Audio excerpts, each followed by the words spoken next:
Hi everybody, I'm Stan from Luminex and welcome to this webinar about IP multicast and IGMP snooping. Today we will discuss why IGMP snooping is important to get the best performance out of your network. So, IGMP snooping, what will we cover today? First we will discuss what is multicast. Next, we will check out how IGMP snooping works, which settings are available on the Luminex gigacore switches. We will cover some common issues that are often encountered when using IGMP multicast. And finally, at the end, there is time to answer your questions, so make sure to put your questions in the chat so we can answer them at the end. Let's get started. What is multicast? There are three casting methods. The first one is unicast. This is where one source would like to send a packet to one particular destination. It's a one-to-one conversation. Next, there's broadcast. This is where one source sends a packet to everybody in a network that is reachable. This is done using the broadcast MAC address. Finally, of course, the topic of today, there is multicast. This is where one source would like to send a packet to multiple destinations without bothering all the other devices in the network. This is done using the multicast MAC address range, a specific MAC address range reserved for multicast. IPv4 multicast addresses will map onto this MAC address range. Let's dive a bit deeper. Unicast, a one-to-one conversation. So when a packet is sent by the source, the switch will forward it to that particular destination based on the destination MAC address. If the message needs to be sent to multiple destinations, then the source has to send the packet multiple times and the bandwidth will increase that is needed to do this communication. Next, there is broadcast. Here we use the broadcast MAC address to address all reachable devices in the network. Note that also the devices that don't want to receive this traffic will get the packet. Some devices might get overwhelmed by this high broadcast traffic. This is why we would like to use multicast for most of the ProAV protocols.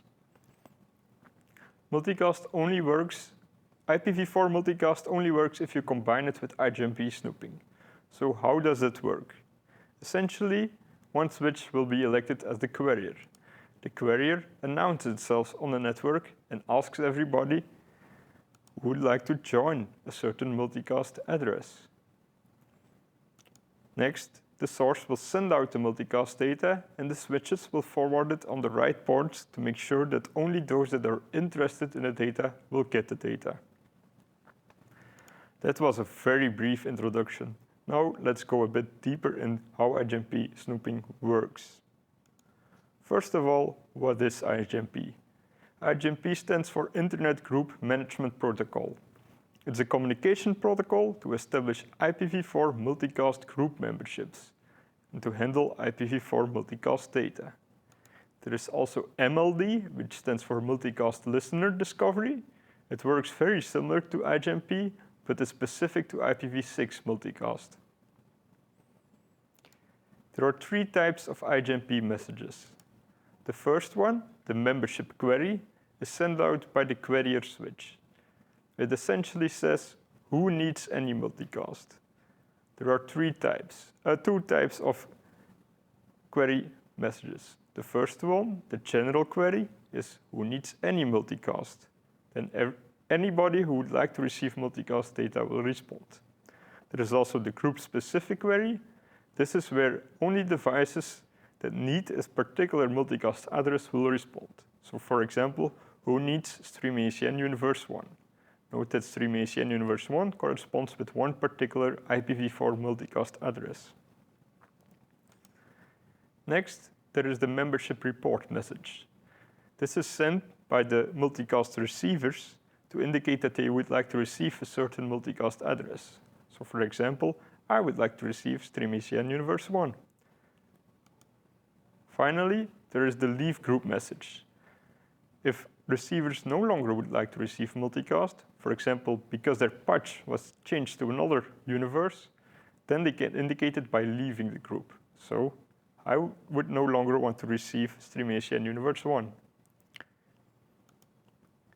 The IGMP carrier. It was already mentioned a couple of times. It's essentially a role in the network that coordinates the transmission of IGMP packets. On a regular interval of 125 seconds, it will send out an IGMP query message to check who on the network would like to receive multicast data. The carrier is elected by the carrier election. The device with the lowest carrier IP address will be elected as the carrier. We will go a little bit deeper in this in the next slide. It is important to note that all multicast will flow up to the carrier, because that's the role in a network that handles the multicast data distribution. Therefore, it might make sense to place your carrier strategically in your network. Finally, if you join two networks together that both had an IGMP carrier before, you would like to converge as soon as possible to one carrier and make sure that all multicast registrations are updated correctly. With Luminex gigacore switches, this is all done automatically in a matter of seconds to make sure your multicast recovers as soon as possible. The carrier election. As discussed before, the lowest carrier IP will be elected as the carrier. How does that work? In this simple example, there are 3 switches, each with their IGMP carrier IP set, and there is also a console connected, which can be elected as an IGMP carrier. Note that this is sometimes the case for certain consoles. So, what is now the lowest IP address? This is by comparing the octets one by one. Let's check the first one. Here, the console has 192. The switches all have 10. Of course, 10 is lower than 192, so the console no longer takes part in the election. Next, we take a look at the second octet. One switch has 1, the other 2 have 0. Of course, 0 is lower, so the FOH switch no longer takes part in the carrier election. Finally, we take a look at the last 2 octets, and we see that the stage right switch, we just set to 2, is lower than the stage left switch, which has 43. So the stage right switch will be elected as the carrier, indicated here by the Q. The other switches will remember on which port the carrier is reachable. These ports are called the multicast router ports, and all multicast data will be forwarded on these ports towards the carrier. Let's take a look at RNAO, because there you also see this indication. In RNAO, if you enable the IGMP overlay on the left, you get a little bit more information. For example, we see that here on the stage right switch, it is indicated as the carrier of the network. If you click on this, you see also for which group the switch is the carrier. If the box is white, then this indicates that this switch is carrier for all groups. On the other switches, we see the MR indication, multicast router port. When hovering over this icon, you also see for which groups this port is the multicast router port. At the bottom, you can select a switch, for example this one, go to IGMP, and here we see the IGMP registrations on this switch. For example, on port 1, there is a luminoid connected, which would like to receive stream ACN universe 1, corresponding to this particular multicast address. Let's go back to the presentation. There are 3 versions of IGMP. First, there is IGMP v1. This version didn't have any leave mechanism, and it's also not commonly used anymore. Next, there's IGMP version 2. This version introduced the general and group-specific membership query. It introduced the leave message, and it also described the carrier election mechanism. Finally, there is IGMP version 3.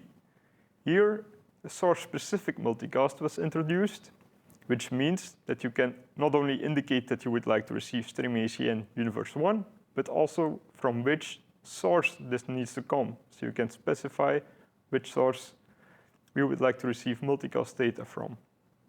Version 3 also introduced a mechanism to, in one message, describe multiple groups. So you can join on multiple groups by sending one message. All these IGMP versions are IETF standards. The standard is publicly available and you can read it yourself. It's also important to note that all versions are backwards compatible. Now that we know which messages are present in IGMP and a little bit how it works, let's check out some examples. In this very basic network, we have a network switch. There is a fixture that is patched to stream ACN universe 1, and there is a console sending out packets for stream ACN universe 1, indicated by the red color. The switch has been elected as the carrier since it's the only switch in the network. Now, IGMP will take place. So the carrier will announce itself.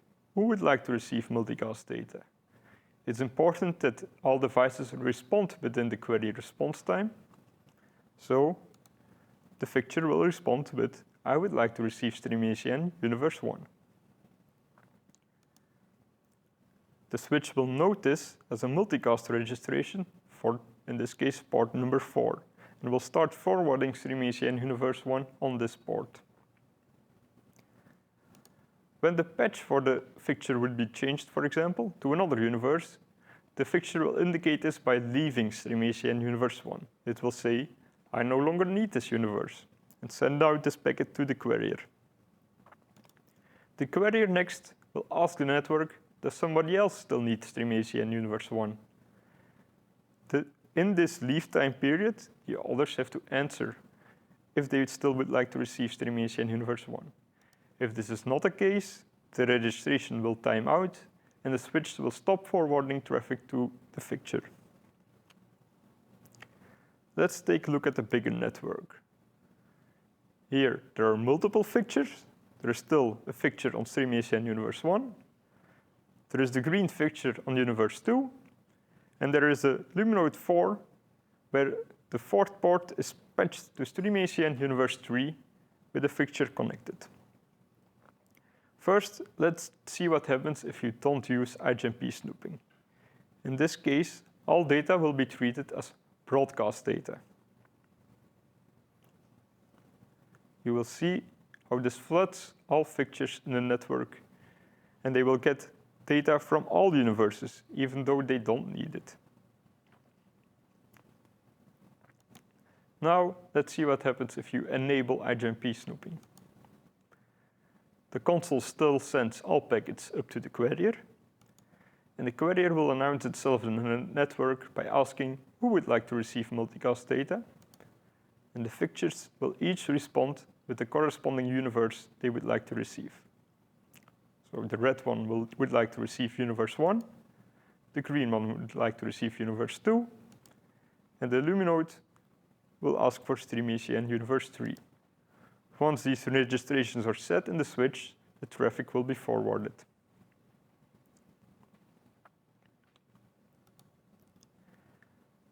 Here is another example with multiple switches. In this case, we have 3 switches. Again, the FOH switch, stage right, stage left, and there is a console, a Luminode 4 with 2 fixtures connected, and 2 fixtures directly connected to the network. The stage right switch has been elected as the carrier. Again, all data will be forwarded up to the carrier switch. So up to the stage right switch. The carrier at a regular interval will ask the network who would like to receive multicast data. And again, the fixtures need to respond with the corresponding universe they would like to receive.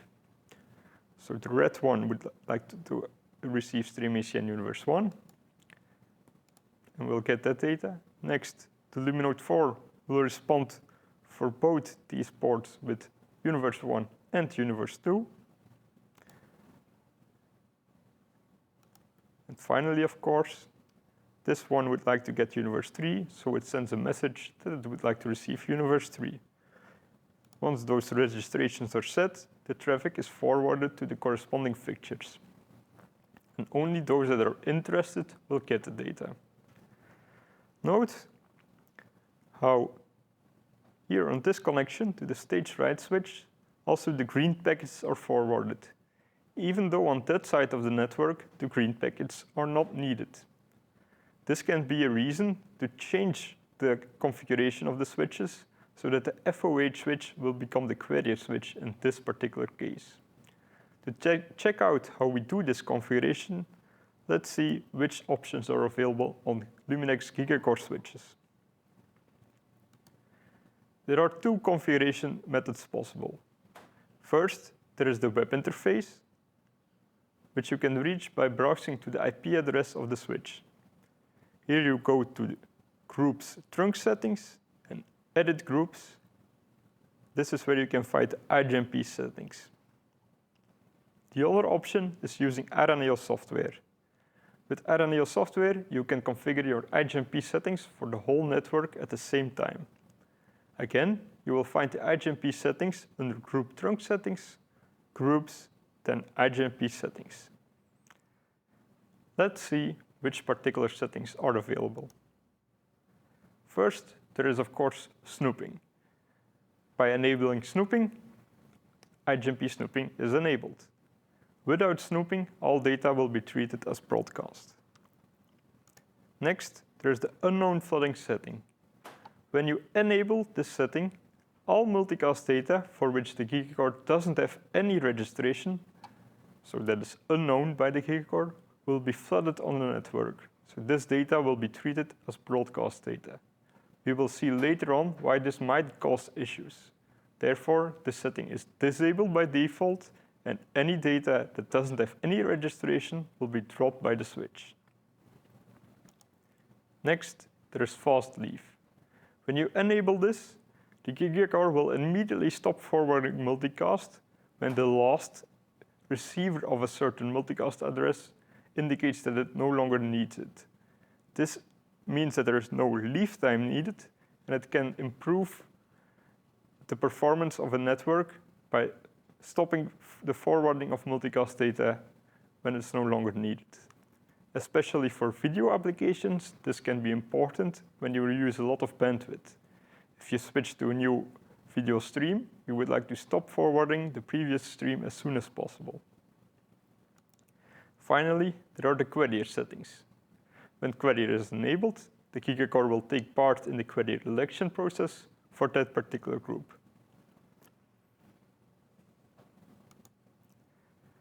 Luminex uses a particular default carrier IP scheme. This is to make sure that you have to configure as little as possible and that what we think that the most optimal switch will be is elected as carrier. By default, all switches have a 192.168 IP address with 2 octets that are derived from the device MAC address. These last 2 octets are used again in the IGMP default carrier IP address. The first octet is always 10 by default. This is just to make sure that it is as low as possible.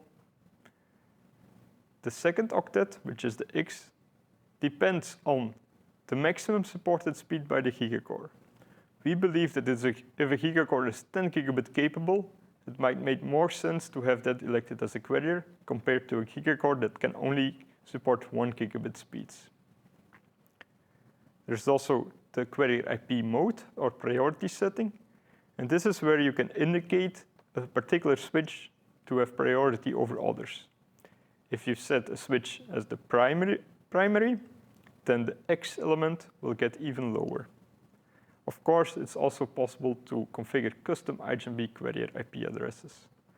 Let's check out how this works in RNAO.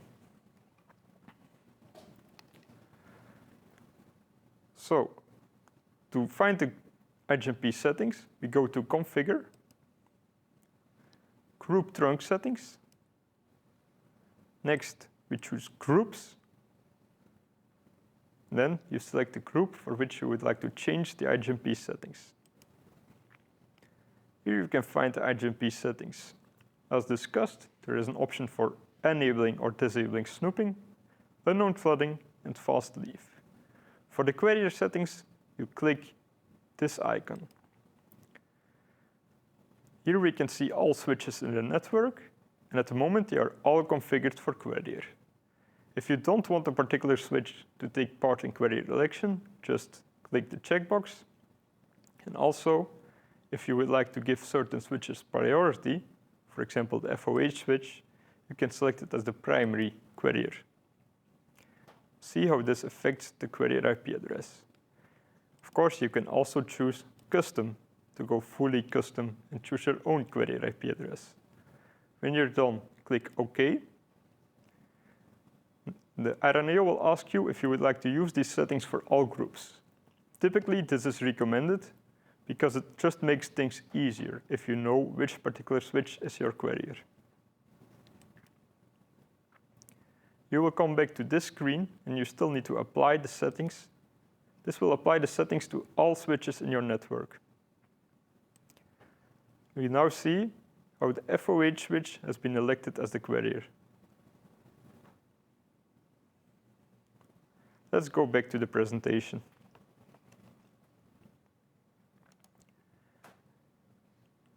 There are some issues that are commonly encountered when you use IGMP snooping. First of all, if you don't use any snooping, as discussed before, the data will just be treated as broadcast. This is often the case with unmanaged or dump switches. This might overwhelm certain devices in the network, and it's just important to note that if you use these kind of switches or if you don't use any IGMP snooping, then stream ACN data will be considered broadcast.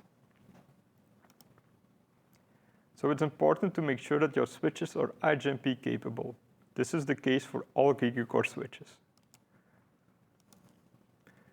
Next, you need to make sure that IGMP snooping is enabled, which is also the case for all gigacore switches in all groups by default. You can use RNAO health check to validate this. Finally, make sure that at least one switch is capable of IGMP querier and it has querier enabled. By default, this is the case for all gigacore switches. You can change this like you want. The querier IP scheme makes sure that the right switch is automatically elected as querier out of the box and that all of them have a unique IP address. Again, you can use RNAO health check to validate this, or use the RNAO IGMP overlay scheme to find your querier in the network. One example of a health check where no IGMP snooping is enabled is this case. Here we see that there is a warning for possible IGMP querier issues because there is no querier detected for the stream ACN group.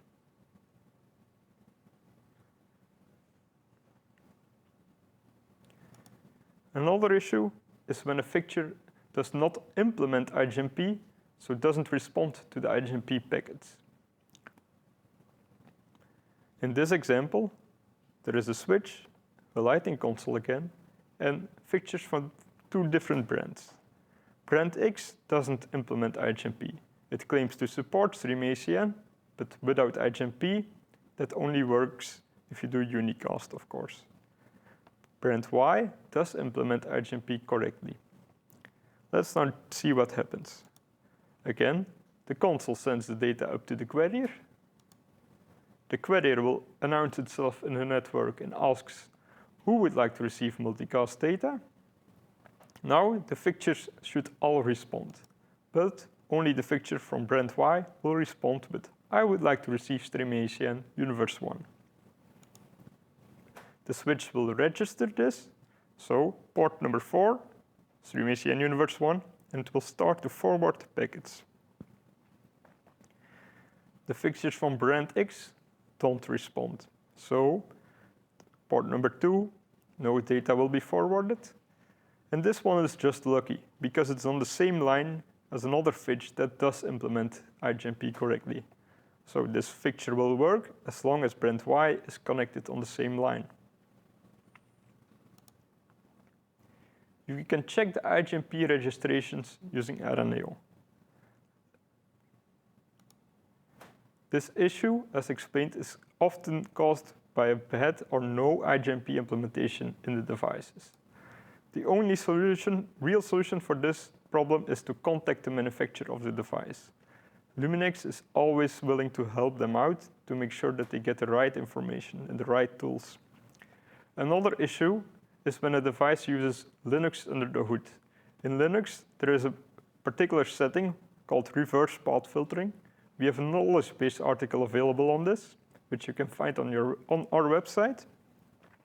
And when this setting is enabled in the device will only respond to IGMP if the IGMP carrier IP is in the same subnet as its own IP address.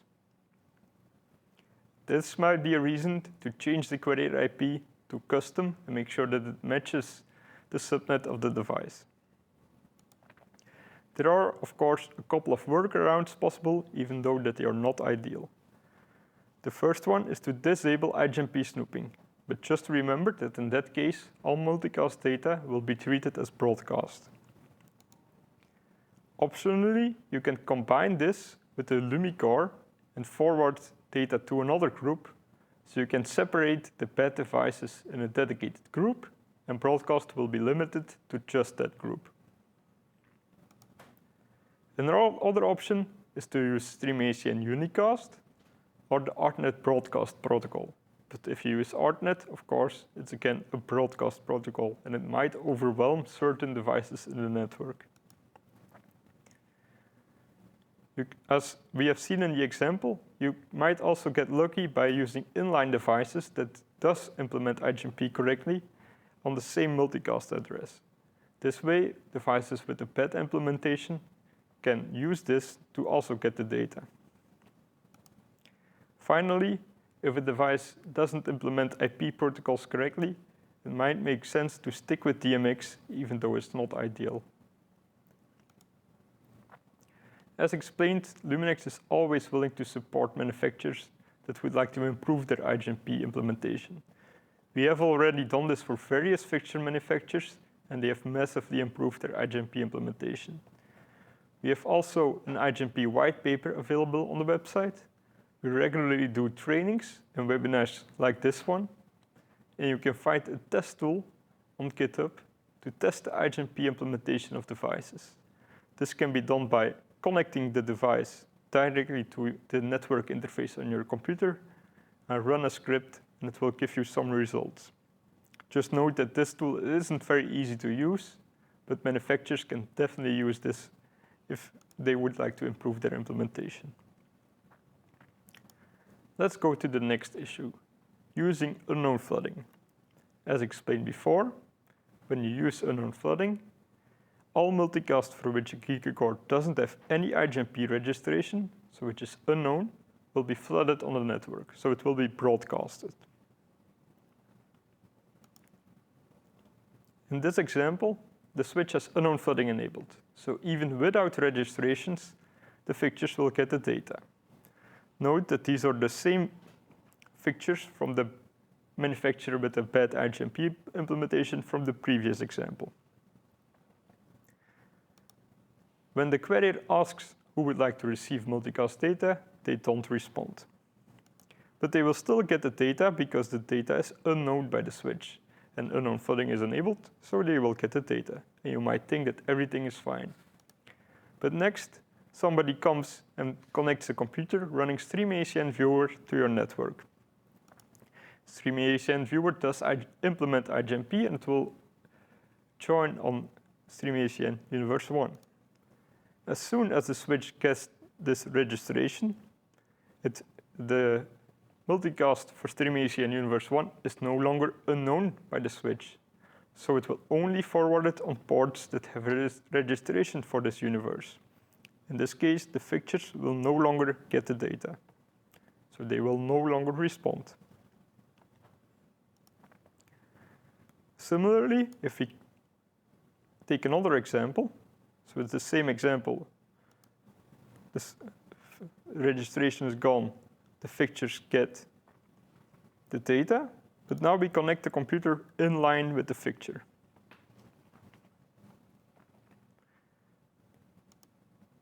StreamACN viewer will join on StreamACN Universe 1.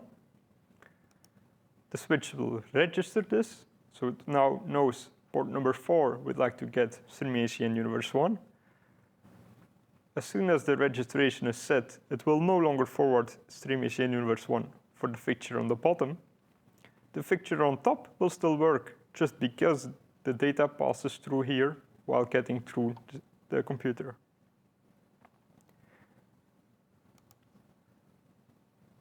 The next query interval, the switch will still ask who would like to receive multicast data, and the computer will maintain this because it still would like to receive StreamACN Universe 1. But now the connection gets broken. The computer is removed from the network. The switch still has the registration because it didn't notice the computer leaving the network. It will continue asking every query interval who would like to receive multicast data. Nobody is responding. So after 2 intervals, the registration will time out, and it will start flooding the network again. As we have seen, when you use unknown flooding, multicast data without registration will be treated as broadcast. Multicast might become known at any time by adding devices to your network or launching other applications, which can cause unexpected behavior, even though it can be explained by everything we just have seen. Therefore, we recommend to keep unknown flooding disabled, unless you are sure that it will solve the issues you encounter in your network. A final potential issue is only applicable to very big networks. It's important to know that switches have a maximum number of multicast forwarding database entries. Typically, 256 or 512 entries are possible. For gigacore switches, this is around 1,000 entries. Note that these are shared across all groups and all multicast protocols, including, for example, AVB. It's also important to note that one StreamACN universe corresponds with one multicast address, one multicast MAC address, so one database entry. The actual number of IGMP clients in the network can be higher when multiple clients subscribe to the same multicast MAC address. Finally, if you are working on shows that are reaching this limit, reach out to us because we are working on a solution to increase the number of StreamACN universes in one network above the limit posed by the multicast forwarding database. So, what have we learned today? In the group configuration, you will find the IGMP snooping settings. Make sure it's enabled for all switches in your network. At least one switch should have IGMP query enabled. And if multiple switches have this enabled, make sure that they all have a unique IGMP query IP. If you encounter any issues, use the RNAO health check to check for possible problems. Use the IGMP overlay to check, for example, the query location. Make sure that there is only one query in the network. And use IGMP registration table to validate that the multicast addresses are registered on the ports for which you think multicast isn't working. Here are a couple of references to the documents we referenced, like our white paper. There is the standards from IETF, which you can read yourself. Luminex maintains a knowledge base with multiple articles on topics that might be of interest to you. One of them might be the IP multicast and IGMP article. As mentioned, there is a test tool on GitHub to test the IGMP implementations of multicast receivers. And finally, if you encounter any issue, our support team is always willing to help you out. I hope you learned something today and that this webinar was of interest to you. If you have any questions, make sure to post them in the chat so we can answer them for you.